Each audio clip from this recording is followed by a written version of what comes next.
नमस्कार। आज कवितार शीर्षक पहलगाँव रे दुख। हाँ, आज माँ कांदुछि हराई ता पुओ को होइथांता ता बुद्धावस्थार साहा।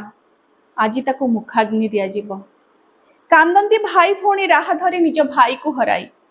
बाहाघरर दिन केइटा परे स्त्री कांदे कई कई। सबु स्वप्न तार जाइछि भांगी ता शंखा सिंदूर सह। कुनी कुनी छुआ कांदंती पितृहीन होई।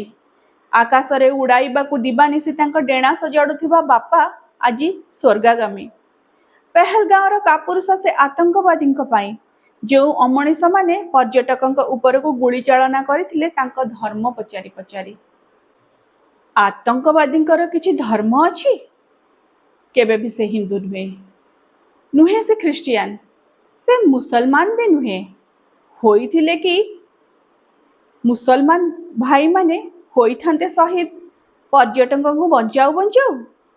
आतंकवादी केवल शैतान, से हृदयहीन, जाने खाली बंधुकर भाषा। से मणिचर नुहे पदवाच्य, नहेले से मणिषर रक्तरे होलिकी खेलंता। से राक्षस सम, घृणार पात्र ए समाज रे। घर तार असुरक्षित जंगलर गात, तथापि सुधारेनी निजकू।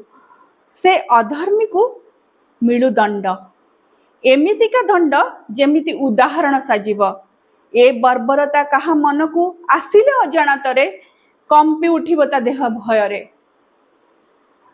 चलंतु समग्र मानव जाति आज करिबा प्रार्थना, मुक्ति करिबा को काश्मीर को, ए देश को, समग्र मानव समाज को एमिति राक्षसंक कंबळरू।